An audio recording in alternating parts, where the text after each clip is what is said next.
Buenas tardes. Mil disculpas por la demora, pero estaba con los residentes y parece que me emocioné. Entonces, para hablar de hemostasia, realmente es un poquito complicado cuando no hay bases de fisiología. Entonces voy a tratar de hacerlo lo más dinámico posible para que entendamos un poco. Miren, uno cree que cuando tiene una hemorragia, solamente se activan factores de coagulación. No, también se activan factores de anticoagulación. Entonces, esos dos componentes, coagulación y anticoagulación, son muy importantes en hemostasia. Y la hemostasia nos va a permitir saber y evitar complicaciones. Por ejemplo, para que tengan ustedes una idea, las plaquetas que se producen en médula ósea salen, entre comillas, muy grandes, que se llaman macroplaquetas, y van al ventrículo derecho y ahí se diferencian, se hacen mucho más pequeñas. Entonces, imagínense ustedes si un paciente tiene una alteración de ventrículo derecho. ¿Qué va a pasar? Sencillamente va a haber activación de plaquetas con tendencia a coagularse. Eso se llama trombo. Y la enfermedad se va a llamar una trombosis. Y si ese trombo viaja, se va a llamar tromboembolismo. Entonces vamos a hacer una revisión rápida de la fisiología y terminamos en la fisiopatología. Siempre creo que la fisiopatología tiene que tener un valor aplicativo. ¿Para qué nos va a servir? ¿Ok? Entonces, estos sistemas están mediados por dos componentes, la coagulación y la anticoagulación, que se llama fibrinolisis. Como su nombre dice, lisis o destrucción de la fibrina o del coágulo. Este sistema está en constante equilibrio. Imagínense ustedes, el enamorado le agarra del brazo a la chica fuerte y comienza a ver una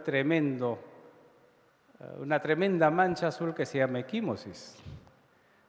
Ahora imagínense un jugador de fútbol que le tiran una patada y vuela como 3 metros. ¿Cuántos factores de coagulación se estarán activando? Si se están activando, quiere decir que se están formando coágulos o trombos.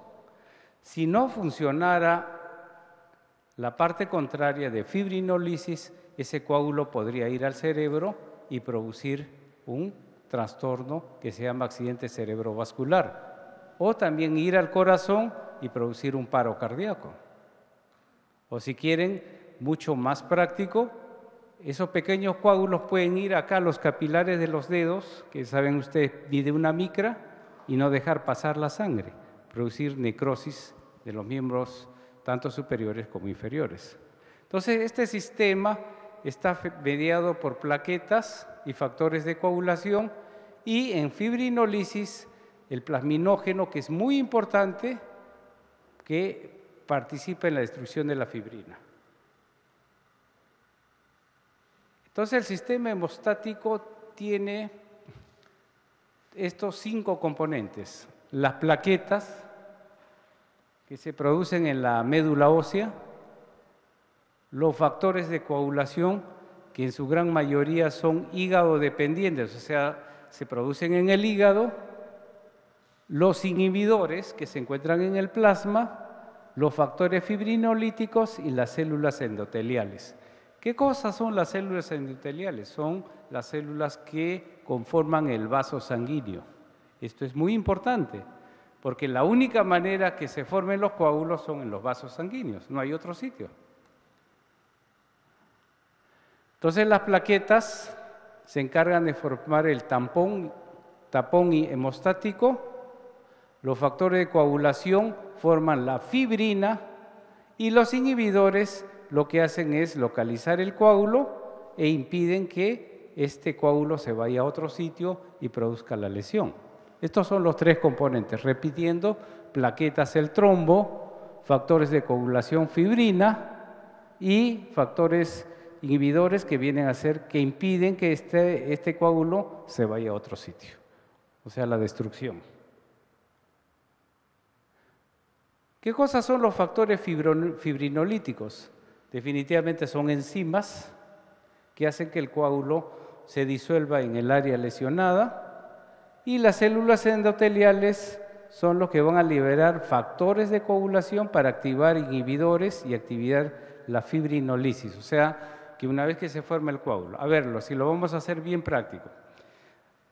Una solución de continuidad se dice cuando se rompe un vaso. Entonces las plaquetas van uno tras otro, se juntan, adhesión. Luego vienen más plaquetas y se ponen encima de otras, agregación plaquetaria. Ahí se va a liberar tromboxano para hacer que el coágulo se mantenga, hasta que el epitelio, el endotelio en todo caso, se reconstituya. Pero ¿cómo se va a reconstituir? Por acción de los fibroblastos. Ya, se quedó ahí el tampón. ¿Qué hay que hacer con ese tampón? Hay que destruirlo. Eso es la actividad fibrinolítica. Esto es muy importante para evitar que eso vaya a producir daño. El endotelio vascular, que les decía que es el punto más grande donde se va a trabajar en cuanto a la coagulación, es una barrera entre la circulación y el tejido. Tiene más o menos 1.6 por 10 a la 13 células, pesa 1 kilo y más o menos es 10.000 metros cuadrados lo que tenemos de vasos sanguíneos. Es increíble lo que tenemos en todo el organismo, ¿no?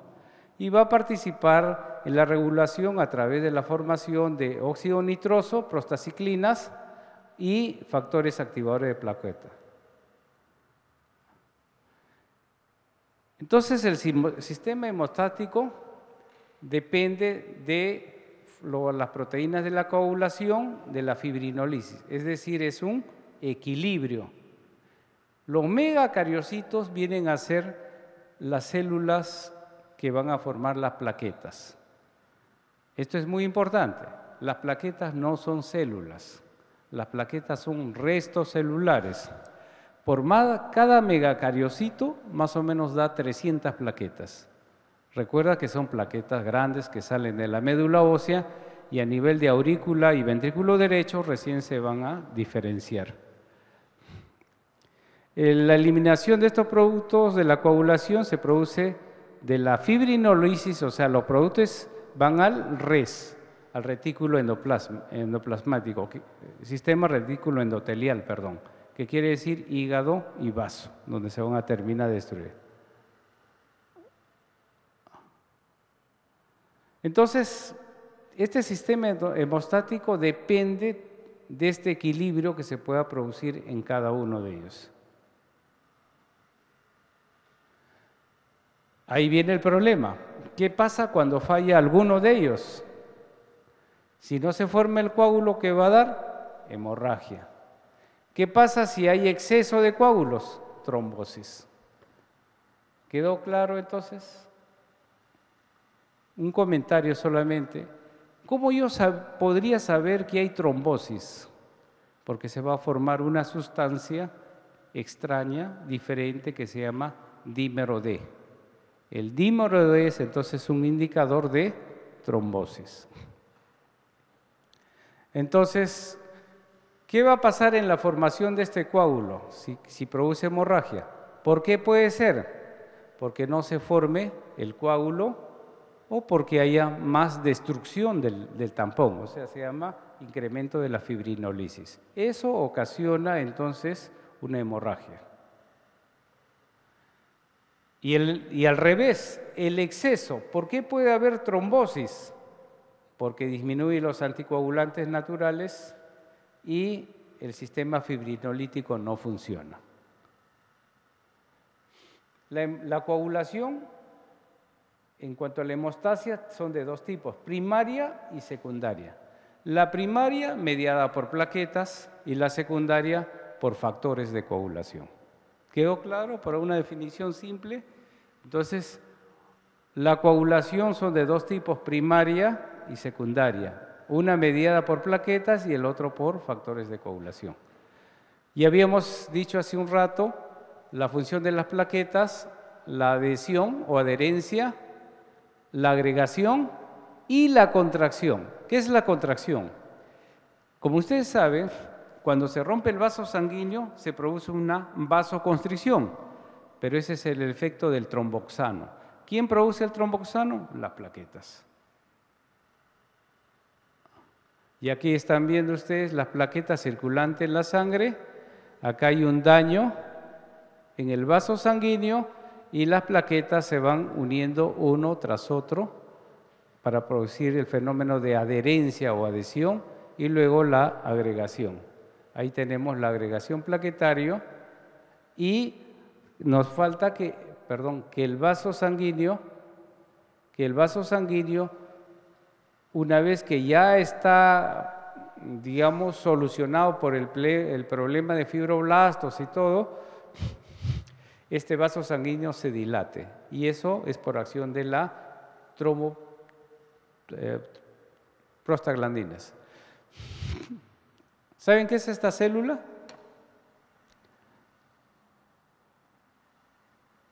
A ver, vean ustedes acá. Una cosita chiquita, ¿no es cierto? Esto es un megacardioblasto. Ahora, la forma adulta de ese megacardioblasto, este es el megacariocito. Y vean ustedes cómo están liberando las plaquetas. ¿Sí? Esto es en médula ósea. Y acá vamos a ver en sangre periférica estas cositas pequeñitas que se ven como restos, vienen a ser las plaquetas. Esto es las plaquetas.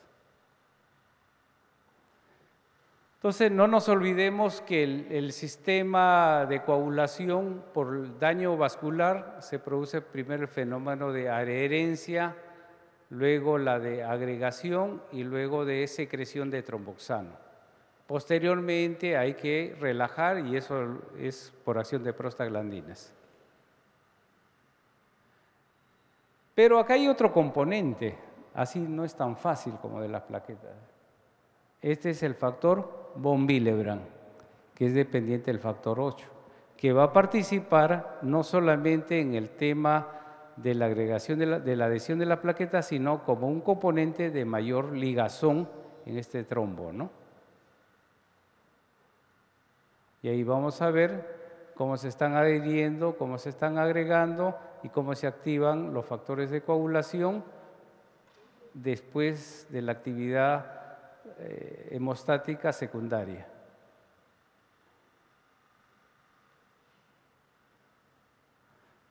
¿Qué pasa con las plaquetas? Las plaquetas pueden tener problemas. Son dos causas de origen plaquetario, las congénitas y las adquiridas. ¿Qué pasa con las plaquetas de tipo congénita? Yo puedo tener recuento de plaquetas normal y tener lesiones. ¿Quedó claro entonces? No se trata de tener cantidad de plaquetas, sino también ¿qué puede estar pasando? Que la calidad de las plaquetas sea mala. Ese es el aspecto cualitativo. Y otro, lo más común, que haya pocas plaquetas, trombocitopenia. Pero también puede haber por causas adquiridas, cualitativas, ejemplo, un medicamento que inhiba la actividad de las plaquetas, el famoso Mejoral, ¿se acuerdan ustedes? El ácido acetil salicílico, que es un antiagregante plaquetario. Pero también puede ser cuantitativas porque la médula ósea no produzca o porque las plaquetas se destruyan por acción de los anticuerpos. Entonces estaríamos hablando de una púrpura trombocitopénica inmune. ¿Estamos de acuerdo? Ok. ¿Qué es esto? ¿Cómo se llama? Petequias. Parecen picaduras de pulga, ¿no? Ustedes han visto también personas que tienen alergia y parecido a esto es, ¿no es cierto? La diferencia entre una petequia y un rash alérgico es la digitopresión. Si ustedes presionan y se vuelve blanco, ni hablar, eso no es hemorragia. O sea, no es petequias. En cambio, las petequias van a permanecer durante la digitopresión. Acá hay más petequias. ¿Y esto cómo se llama? Equimosis, ¿no es cierto? Que ya es una hemorragia más grande. No es una hemorragia pequeña, sino es mucho más grande. Y esto es una equimosis del anciano, que hay que también saber diferenciar por fragilidad capilar, más que por problema de plaquetas o de factores de coagulación. Ahí hay otra equimosis. ¿Qué pruebas existirán para saber si es un problema de plaquetas? Entonces, si pueden apuntar en forma práctica, yo les diría lo siguiente. Yo quiero saber si tengo problemas de plaquetas. Voy a pedir entonces 3 pruebas básicas. Tiempo de sangría, retracción de coágulo y recuento de plaquetas. Eso es lo clásico que podemos trabajar. Retracción del coágulo, cualitativo, si funciona o no funcionan las plaquetas. ¿Estamos de acuerdo? Recuento de plaquetas, cantidad de plaquetas. Y tiempo de sangría, también cualitativo y cuantitativo. Pero también hay otras pruebas que se llaman adherencia plaquetaria, agregación plaquetaria, y es obvio para saber si se produce plaquetas o no se produce. ¿Cómo yo sé que se produce? Estudiando en la médula ósea. En la médula ósea, ¿qué cosa voy a investigar? Megacariocitos, megacardioblastos. Y esto es una técnica para ver agregometría de las plaquetas.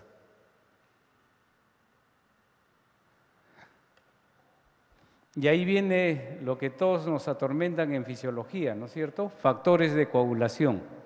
¿Qué cosas son los factores de coagulación? Son todos aquellos que van a participar en la formación del coágulo para estabilizar y al final formar fibrina o coágulo en sí, ¿no? Tenemos el factor 1, factor 2, 3. Lo más común de acá que debemos saber es que el fibrinógeno se produce en el hígado, la protombina se produce por acción de la vitamina K, la tromboplastina tisular que se encuentra a nivel de tejido, y esto de acá que es muy importante, vital para saber un poco de coagulación. Si yo voy a tomar una muestra de sangre, tengo que buscar que la sangre no se coagule. ¿Estamos de acuerdo? Entonces lo que yo voy a bloquear es el calcio. Utilizo citrato de calcio, cualquier anticoagulante que bloquee calcio. Al bloquear calcio no se activan factores de coagulación y ya no tengo suero, sino tengo plasma. ¿Ok? Tenemos el 9, 10, 12, 13, Fletcher, Fitzgerald y von Willebrand, ¿no? ¿Ok? ¿Qué es importante en este cuadro? La vitamina K, el que produce vitamina K, son nuestras queridas enemigas, entre comillas, la Escherichia coli. Flora intestinal es la que produce vitamina K. Y la vitamina K vamos a encontrar factores de coagulación dependientes de vitamina K, el 2, 7, 9 y 10. Cuando un paciente se le da tratamiento con antibióticos y tiene una diarrea eliminando flora intestinal, puede presentar trastornos de coagulación. ¿Ok? Estos son los factores K, vitamina K dependientes que incluyen la proteína S y C.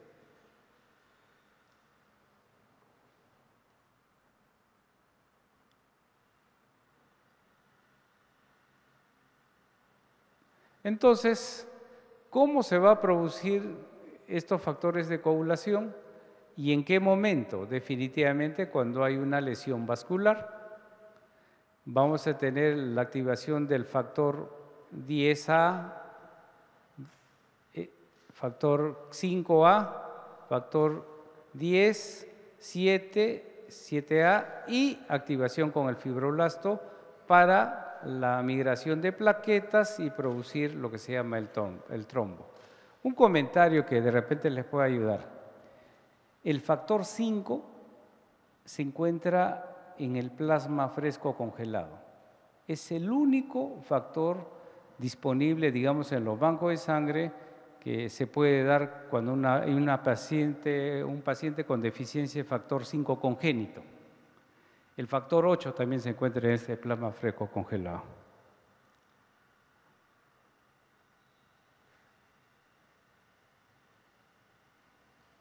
Ok, entonces una vez que ya se activó toda esta cascada de la coagulación de protombina, trombina, lo que vamos a producir es que la fibrina va a adherir al lado de las plaquetas y va a formar la gran red o malla de fibrina. Y ya tendríamos el tapón de coagulación, ¿no? Tapón de coágulo.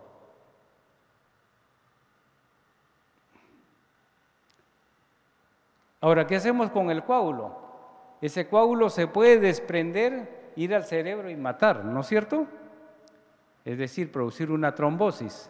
No, ahí ya viene el otro fenómeno que se llama fibrinolisis. Vean ustedes, el plasminógeno empieza a romper las mallas de fibrina. Y al romper las mallas de fibrina, lo que está produciendo es un fenómeno de rompimiento de trombo. Y eso va a evitar la formación de más coágulos. ¿Ok? Se activa el fenómeno fibrinolítico. Y ahí están viendo ustedes cómo empieza a destruir.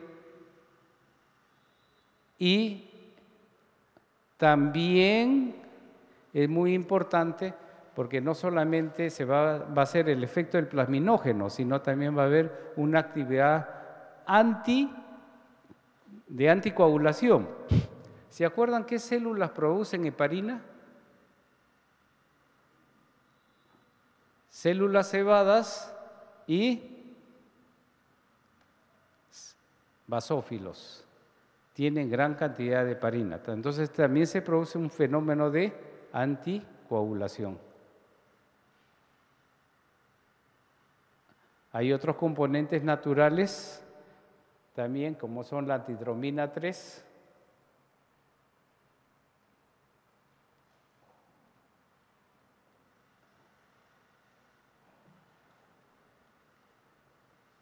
y vamos a empezar a destruir. Ok. Pero también hay alteraciones de los factores de coagulación. ¿Se acuerdan que les decía que había factores de coagulación hepatodependientes? ¿Qué quiere decir? Si el hígado está mal, va a producir alteraciones en la coagulación. ¿Estamos de acuerdo? Por ejemplo, un paciente que tiene cirrosis, sencillamente las bacterias del intestino grueso van a producir gran cantidad de amoníaco. Entonces este amoníaco, al ingresar al hígado, el hígado no lo puede transformar el amoníaco en urea. Y lo que va a producir es una encefalopatía hepática. ¿Qué hace el médico tratante común y corriente? Elimina todas las bacterias. Al eliminar las bacterias, está eliminando los factores de coagulación vitamina K dependientes y va a producir mayor sangrado. Entonces, dentro de las saquirías tenemos la hepatopatía. Síndrome de mala absorción. ¿Cuál es la característica del síndrome de mala absorción? Diarreas. Entonces, también eso es otro elemento. Enfermedades inmunes, drogas, o sea, antibióticos como los fármacos y la coagulación intravascular diseminada. ¿Cómo voy a evaluar factores de coagulación? Acá solamente para ustedes TICS. Es muy importante. ¿Cómo evaluaría hígado si el hígado está mal? Con el tiempo de protombina. No se olviden, si el hígado está mal, tiempo de protombina. ¿Cómo evalúo vasos sanguíneos? Que están ligados a factor 8. ¿Se acuerdan ustedes cómo se llama la deficiencia factor 8? La famosa hemofilia.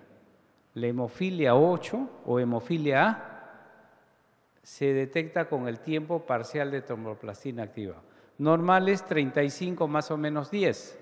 Pero ¿qué pasa si tiene 80, 90, 100? Mi primera posibilidad diagnóstica es que sea un hemofílico. No se olviden entonces del tiempo parcial de tromboplastina. Luego lo que nos interesa es del sistema fibrinolítico para ver qué está sucediendo. El tiempo de protrombina, ya lo habíamos dicho, es un factor que mide la coagulación del plasma, ¿no? Intervienen los factores 7, 10, 5, 2 y 1, ¿no?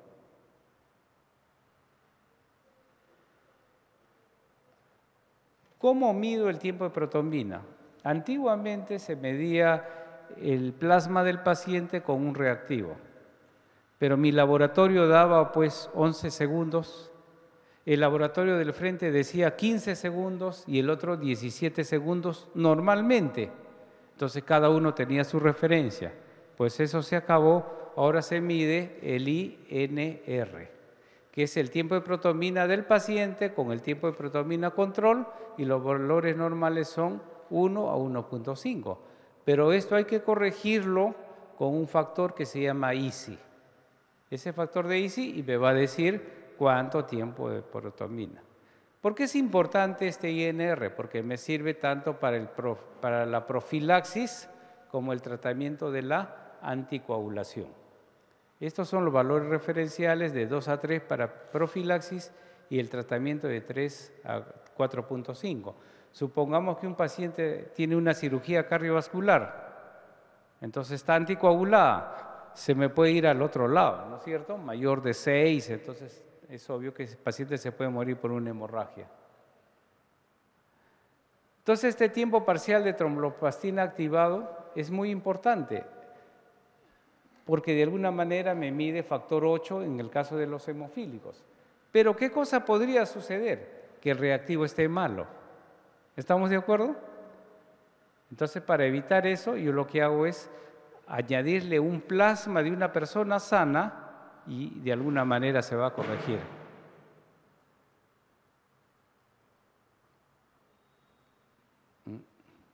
El tiempo de trombina nos evalúa la última parte de la coagulación y esto es lo que les decía, la prueba de corrección con plasma normal para corregir tanto el tiempo de protrombina, tiempo parcial de tromboplastina o como el tiempo de trombina, ¿no?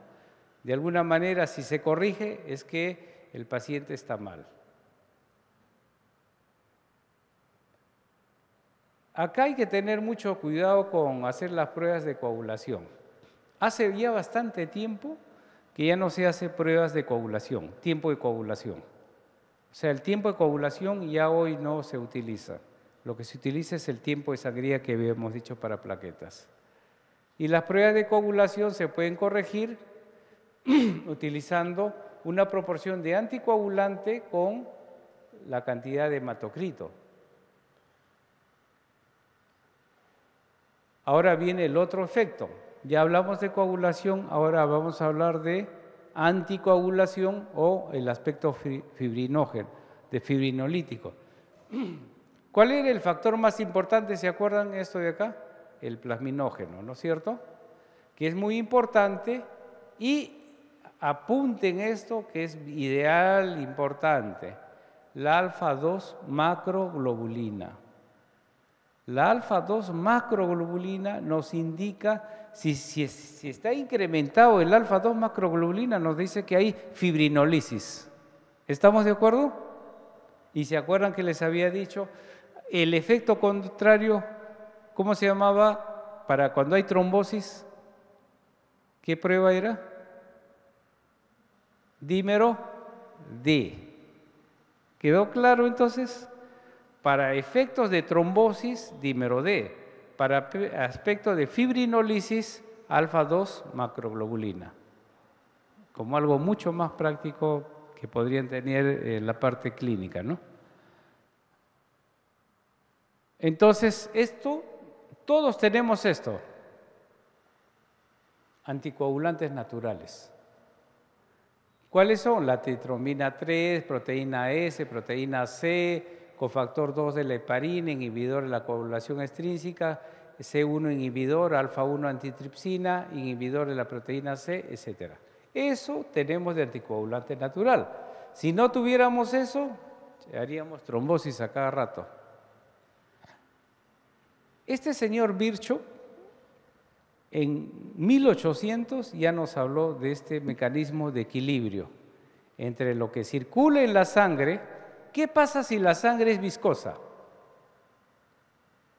O sea, no circula a velocidad normal, sino lentamente. ¿Se va a activar factores de coagulación o no? Por supuesto. ¿Qué pasa si el endotelio tiene alteraciones? No tiene factores de coagulación en el endotelio. Se va a anticoagular. ¿Qué va a pasar si la sangre tiene demasiada viscosidad? También. Entonces, Virchow en 1889 ya planteó la éstasis sanguínea como factor. El ejemplo más claro es cuando la gente tiene hemoglobina 20, 22, va a ser trombosis por efecto de agregación plaquetaria. El otro, cambios en la pared vascular, y el otro, cambios en la composición de la sangre, es decir, plaquetas, etc. A pesar de que todos podemos hacer trombosis, hay mecanismos protectores como el endotelio vascular, la neutralización de los factores activadores de la coagulación, un flujo sanguíneo adecuado, la disolución de los trombos por efecto del plasminógeno, o sea, del sistema fibrinolítico, y la depuración de los restos de coagulación por efecto del RES. ¿Qué factores protrombóticos tenemos? Si hay alteraciones en las células endoteliales, la activación de las plaquetas, activación de la coagulación, fibrinólisis y éstasis circulatoria. ¿Qué pruebas podemos ver en enfermedades tromboembólicas? ¿Se acuerdan esto? El dímero D. Por lo menos como algo mucho más práctico, ¿no? Pero también podría ser proteína S, C, antitromina 3, etc. Listo. Gracias.